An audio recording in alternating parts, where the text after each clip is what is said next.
السلام علیکم and welcome back to our YouTube channel.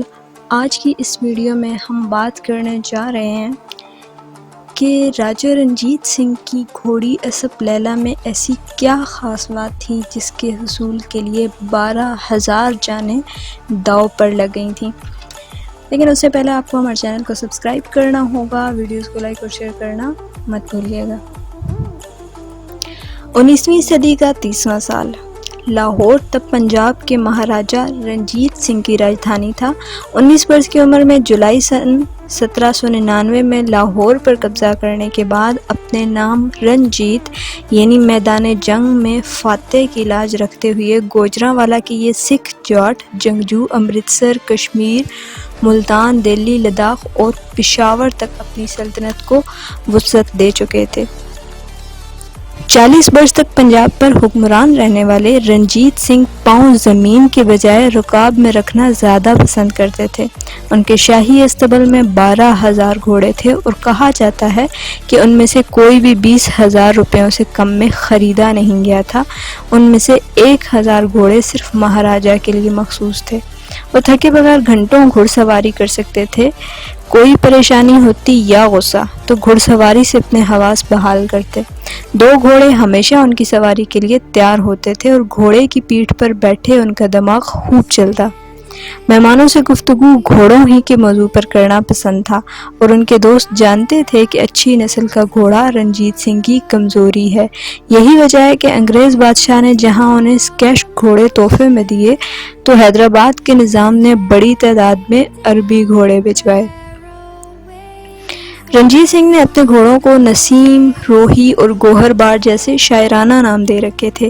خوبصورت گھوڑوں کے تو وہ گویا دیوانے تھے اور انہیں حاصل کرنے کے لیے وہ کسی بھی حد تک جا سکتے تھے۔ اس کی مثال جھنگ کے ایک نواب سے گھوڑوں کے مطالبے اور انکار پر ہونے والی پیش قدمی ہے۔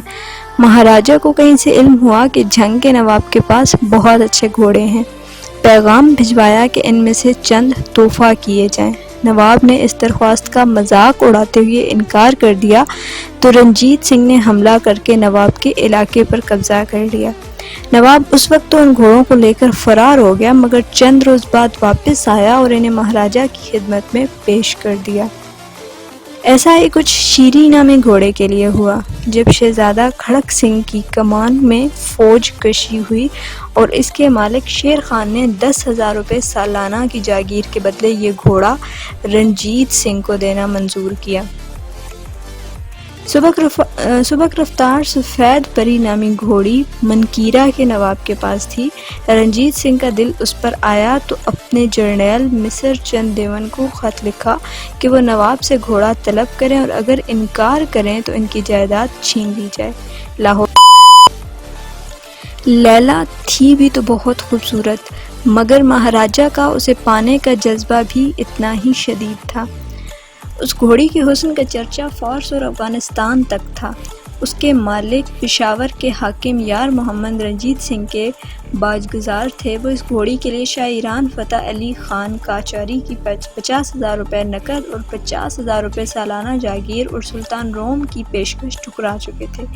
جب پشاور رنجیت سنگھ کے زیر نگین ہوا تو انہیں لیلا کا علم نہیں تھا مگر جب سن 1823 میں انہیں اس کی خبر ملی تو کنہیا لال کے مطابق وہ مجنوں ہو گئے تھے۔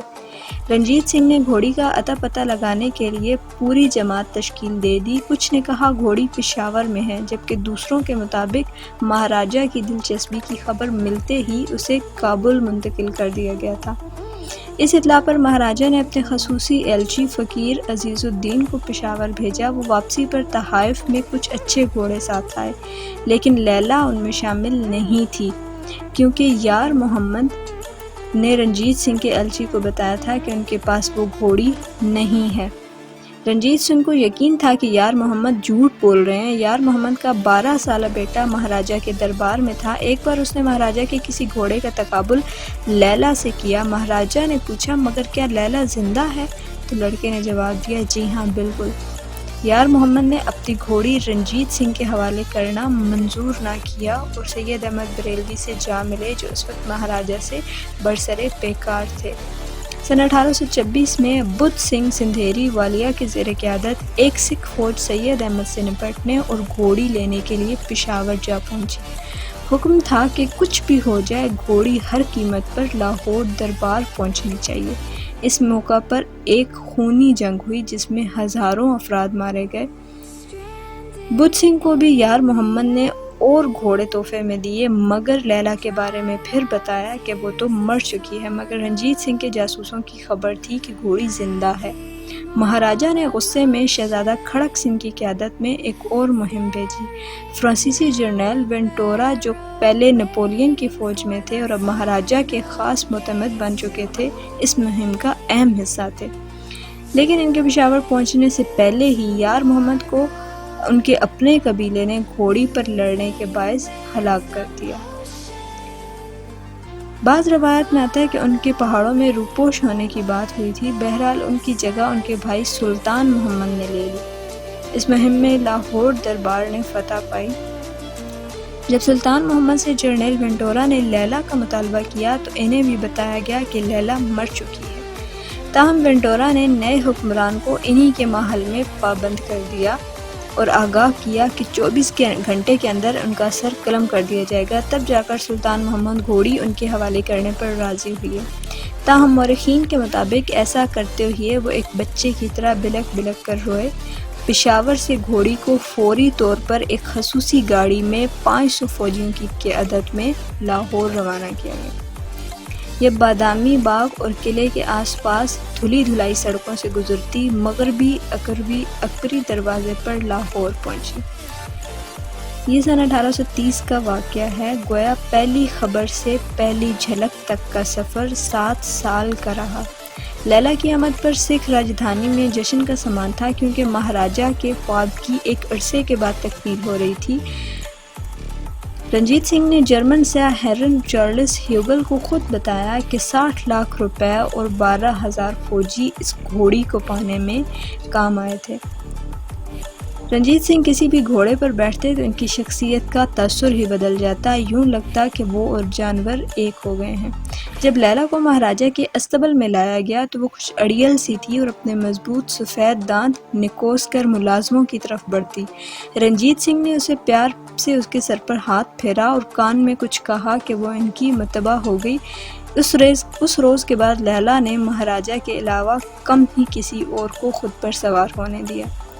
لیلا کو حاصل کر کے رنجیت سنگھ اتنے نہال تھے کہ انہوں نے 105 کیرٹ کا کوہ نور ہیرا جسے وہ اپنے بازو پر پہنتے تھے، لاکھوں روپے کے دیگر زیورات کے ساتھ گھوڑی کو پہنایا۔ اس اہتمام خاص موقع پر بعد میں بھی ہوتا رہا۔ گلے میں ایسے چھلے پہنائے گئے جن پر قیمتی پتھر جڑے تھے، اس کی کاٹھی اور لگام بھی جوہر و جواہر سے جگمگ کرتی تھی۔ اس وقت کے شاعر قادر یار نے لیلا کی تعریف میں نظم کہی اور مہاراجا سے ڈھیروں انعام پایا۔ جنرل وینٹورا کو لیلا لانے پر 2000 کا قیمتی خلعت عطا ہوا، جبکہ یار محمد کے بیٹے کو بھی آزاد کر دیا گیا۔ ان کا کہنا ہے کہ نام سے تو یہ گھوڑی لگتی ہے، مگر ساتھ ہی وہ WG اوسبرن کے حوالے سے رنجیت سنگھ کی یہ بات نقل کرتے ہیں کہ میں نے اس سے زیادہ مکمل جانور نہیں دیکھا، میں جتنا زیادہ لیلا کو دیکھتا ہوں اتنا ہی زیادہ وہ مجھے شاندار اور ذہین لگتا ہے۔ لیلا مضبوط جسم، شاہ قد اور پھرتیلی تھی۔ ہیوگل نے یہ گھوڑی شاہی استبل میں دیکھی۔ وہ بیان کرتے ہیں یہ مہاراجا کی بہترین گھوڑی ہے۔ گھٹنوں پر گول گول سونے کی چوڑیاں ہیں، گہرا سرمئی رنگ ہے، سیاہ ٹانگیں ہیں، پورے 16 ہاتھ قد ہے۔ لیلا کے لیے رنجیت سنگھ کی پسندیدگی کا یہ عالم تھا کہ مصنف کرتار سنگھ دگل کے مطابق انہوں نے اپنے بیٹے شیر سنگھ کو لیلا پر بغیر اجازت سواری کرنے کی پاداش میں قریب آنکھ ہی کر دیا تھا۔ رنجیت سنگھ نے اپنے معتمد خاص فقیر عزیز الدین سے کہا کہ وہ شیر سنگھ کو جائیداد سے آنکھ کرنے جا رہے ہیں۔ فقیر نے جواب میں کہا بالکل یہی سزا بنتی ہے۔ شیر سنگھ نے کیا سمجھا ہے کہ لیلا اس کے باپ کا مال ہے؟ مہاراجا یہ جواب سن کر ہنس پڑے اور شیر سنگھ کو معاف کر دیا۔ ولیم بار نے لیلا کو اس کے آخری دنوں میں دیکھا۔ ان کا کہنا ہے کہ ہمارا مقصد یہ تھا کہ اس گھوڑی کو دیکھا جائے جسے پانے کے لیے مہاراجا نے پیسے اور جانوں کی قربانی دی۔ جب اسے ہمارے سامنے لایا گیا تو ہمیں مایوسی ہوئی۔ اگر وہ اچھی حالت میں ہوتی تو خوبصورت لگتی، بہترین خوراک مگر کم ورزش کے باعث اس پر چربی چڑھ چکی تھی۔ لیلا چاہے اپنی جوانی والی گھوڑی نہیں رہی تھی لیکن رنجیت سنگھ کی اس سے انسیت وہیں کی وہیں تھی، اور لیلا کے مرنے پر مہاراجہ اتنا روئے کہ چپ کروانا مشکل ہوا۔ لیلا کو ریاستی اعزاز کے ساتھ 21 توپوں کی سلامی میں دفن کیا گیا۔ لیلا کا بسورا وجود اور رنجیت سنگھ کے ساتھ اس کی تاریخی گھوڑی کی تصویر لاہور کے عجائب گھر کی سکھ گیلری میں موجود ہے اور دیکھنے والوں کو انسان اور جانور کی محبت کی کہانی سناتی ہے۔